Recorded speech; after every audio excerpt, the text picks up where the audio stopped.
Hollywood silver screen presenting on a wing and a prayer. कहानी की शुरुआत डग नाम के एक आदमी से होती है जो प्लेन चलाना सीख रहा होता है।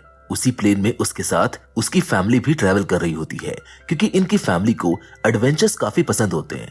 काफी देर हवा में रहने के बाद अब लैंडिंग की बारी आती है, मगर लैंडिंग के वक्त डग के साथ हमेशा से प्रॉब्लम होती है कि वो लैंडिंग अच्छे से नहीं कर पाता। डग की एक छोटी सी फैमिली है जिसमें उसकी वाइफ टेरी, एशली और मैगी नाम की दो बेटियां होती हैं। सभी लोग आपस में काफी घुल मिल कर रहते हैं, मगर मैगी और एशली के बीच में कुछ खास नहीं बनती।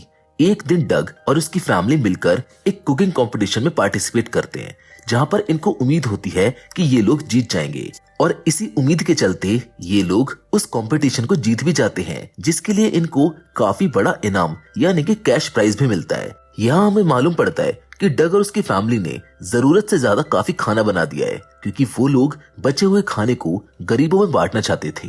यहाँ से सीन बदलकर एक बार का सीन दिखाया जाता है जहाँ पर हम डेन नाम के एक आदमी को देखते हैं जो अकेले बैठकर ड्रिंक कर रहा था। दरअसल उसको बार में डांस करती हुई एक लड़की पसंद आ जाती है, इसीलिए वो ड्रिंक करते समय उसको ही देख रहा था। थोड़ी देर बाद वो लड़की भी डेन के पास आकर बैठ जाती है। जब बातें थोड़ी आगे बढ़ने लगती हैं, तब वो लड़की डेन को बताती है कि तुम्हारे साथ रिलेशनशिप में आने से पहले मैं तुमको जानना चाहूंगी। अब रात का समय हो जाता है जहाँ पर हम देखते हैं कि डग और उसकी वाइफ टेरी साथ में समय बिता रहे होते हैं, जहाँ अचानक से डग को एक कॉल आता है जहाँ पर उसको पता चलता है कि उसके भाई की डेथ हो चुकी है। ये सभी लोग अगले दिन डग के भाई के फ्यूनरल को अटेंड करते हैं। यहाँ डग को अपने भाई के लिए एक स्पीच देनी होती है, मगर अपने भाई की मौत का सुन के वो इतना ज्यादा दुखी हो गया था कि कुछ बोल ही नहीं पाता है और वहाँ से बाहर चला जाता है। डग अपनी वाइफ टेरी को बताता है कि ये हार्ट अटैक वाली बात हमारी पूरी फैमिली के लिए पनौती है, क्योंकि पहले मेरे ग्रैंडफादर, फिर पिताजी और अब मेरा भाई इससे मारा जा चुका है।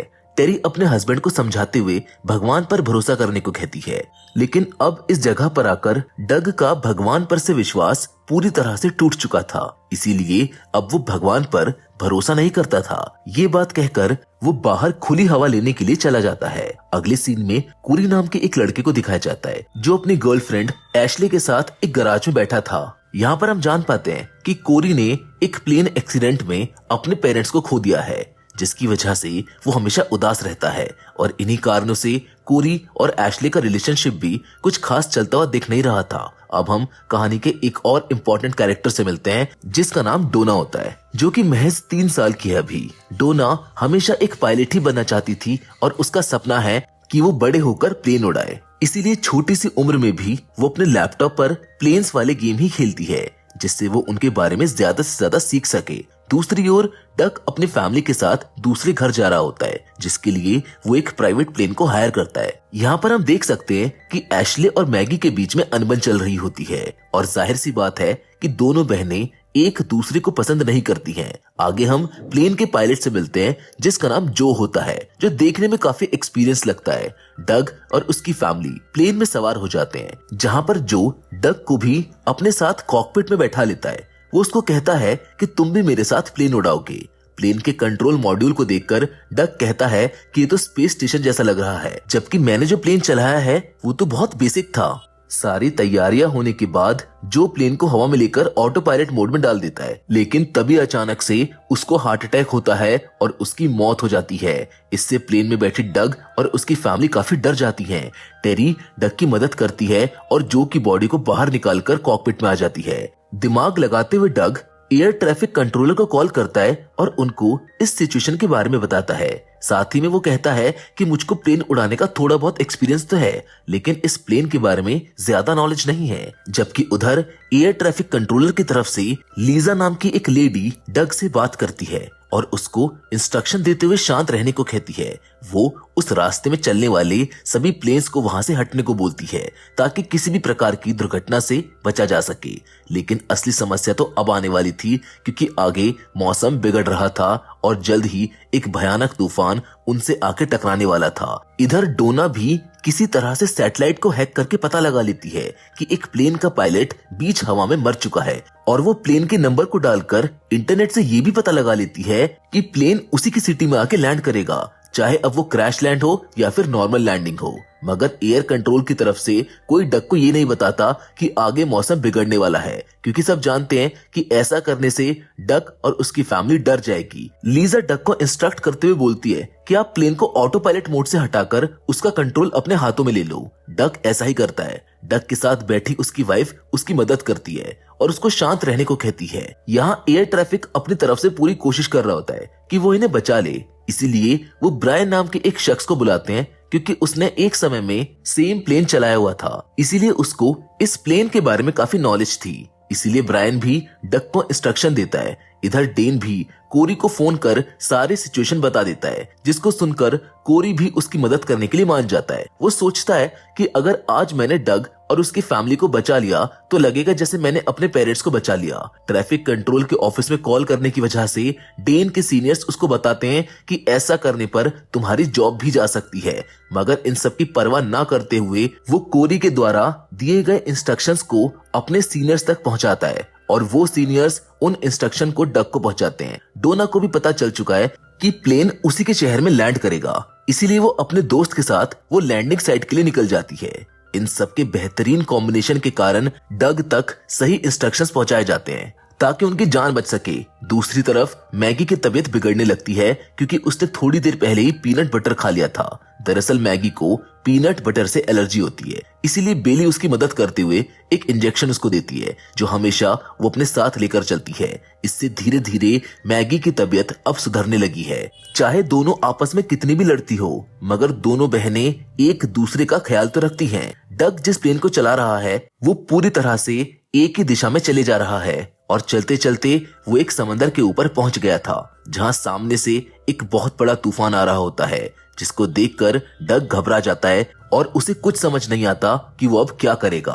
तभी ब्रायन उसको यू टर्न लेने को बोलता है, जिससे वो उस तूफान से बच सकेंगे। मगर यहाँ आसपास चारों तरफ बस समुद्र ही दिखाई दे रहा है, इसीलिए डग समझ नहीं पाता कि वो यू टर्न कैसे ले और उसे ऐसा करना आता भी नहीं था। दूसरी ओर कोरी इस प्लेन के बारे में सारी जानकारी इकट्ठा करके डेन को बताता है कि इसे एक सिंगल इंजन प्लेन की तरह ही हैंडल करे। डेन यही बात डग को बताता है और इससे काफी हेल्प भी होती है। इवन वो उस प्लेन को मोड़कर रनवे की तरफ ले भी आता है। डग अपने प्लेन की लैंडिंग गियर को नीचे करता है और एयर ट्रैफिक वाले उसकी पूरी तरह से हेल्प भी करते हैं, मगर डग के साथ हमेशा से प्रॉब्लम रही है कि वो लैंडिंग अच्छे से नहीं कर पाता है। ये सेम प्रॉब्लम उसको तब भी थी जब प्लेन चलाना सीख रहा था। धीरे धीरे डग प्लेन को रनवे के नजदीक लाता है, लेकिन वो लैंड नहीं करता। वो उसको छूता है और डर के मारे प्लेन को दोबारा टेक ऑफ कर देता है, लेकिन तभी वहां पर तूफान भी आ जाता है और अब इनका प्लेन सीधा जाकर तूफान से टकरा जाता है। सब के सब घबराने लगते हैं। वो सोचते हैं कि अब डग और उसकी फैमिली नहीं बचेगी। कोरी की भी हिम्मत टूटने लगती है। वो हौसला खोने लगा है, मगर उसकी गर्लफ्रेंड उसको समझाती है कि तुम इनको बचा सकते हो, तुम्हारे पास आज मौका अपने दुखों से निकलने का है और इन सब की जान बचाने का। इंटरनेट की मदद से कोरी अपने प्लेन की इंफॉर्मेशन निकालकर उसके पायलट को कॉल करता है, जिसको टेरी उठाती है। कोरी टेरी को इंस्ट्रक्शंस देता है और एक बार फिर से उस प्लेन को यू टर्न लेकर रनवे की तरफ अलाइन करने को बोलता है। वो बोलता है कि जैसे ही तुम रनवे के पास आओगे तुमको अपने प्लेन की स्पीड को कम करना होगा। ये सब सुन डग भी ठीक ऐसा ही करता है और प्लेन को यू टर्न लेकर वापस रनवे के नजदीक आकर उसकी स्पीड को कम कर देता है। टेरी अपने बच्चों के पास जाकर भगवान से प्रार्थना करने लगती है कि हमारी फैमिली को बचा लेना। जैसे ही प्लेन हवाई पट्टी के नजदीक जाता है और उसको टच करता है, कोरी डग को बोलता है कि अब तुम सारे इंस्ट्रक्शंस को छोड़ दो। थोड़ी देर बाद प्लेन एक जगह आकर रुक जाता है, जिससे डग और उसकी फैमिली की जान बच जाती है। साथ ही फायर ब्रिगेड भी वहां पर पहुंच जाती है ताकि किसी भी तरह की दुर्घटना से बचा जा सके। दूसरी ओर प्लेन को फॉलो करते हुए डोना भी वहां पर पहुंच जाती है। वो देखती है कि जिस प्लेन को वो फॉलो कर रही थी वो सेफली लैंड हो चुका है। उसकी आंखों की चमक से ये साफ समझ आ रहा था कि उसने अब निश्चय कर लिया है कि वो बड़े होकर एक पायलट ही बनेगी। इस सफलता से कोरी काफी खुश होता है और उसके पास उसकी गर्लफ्रेंड भी वापस आ जाती है, क्योंकि कोरी अपनी फैमिली को तो नहीं बचा पाया, मगर उसने डग और उसकी फैमिली को जरूर बचा लिया था। इस खुशी से उनके बीच की दूरी अभी कम होने लगती है। कोरी के दिल पर जो बोझ था वो खत्म हो गया था। वहीं हम डेन को देखते हैं, जिसकी समझदारी और साहस के कारण डग और उसकी फैमिली की जान बच पाई थी, और इसी कारनामे की वजह से उसके सीनियर्स उसका प्रमोशन कर देते हैं। क्योंकि डेन अगर कोरी को फोन नहीं करता तो शायद आज ये रेस्क्यू मिशन कामयाब नहीं हो पाता। डेन वापस लौटकर उसी कैफे में जाता है जहां पर लिंडा गाना गाया करती थी। लिंडा से मिलकर वो उसको कॉफी के लिए पूछता है, जिस पर लिंडा मान जाती है, और इसी खूबसूरत से सीन के साथ ये मूवी यहीं पर खत्म हो जाती है। फिल्म के एंड में हमें कुछ रियल फोटोज और वीडियोस को दिखाया जाता है, जहां डग और उसकी फैमिली और वो क्रू दिखाया जाता है जिन्होंने इस कारनामे को अंजाम दिया था। 142 मिनट की कहानी 2009 में हुए रियल लाइफ इंसिडेंट को दर्शाती हुई काफी गूज़बम्प्स देती है। Go and watch the movie. जिसके साथ आज की इस खूबसूरत कहानी को यहीं पर हम खत्म करते हैं। बाकी हमेशा की तरह मिलेंगे आपसे एक और नई इंटरेस्टिंग कहानी के साथ, लेकिन तब तक के लिए धन्यवाद।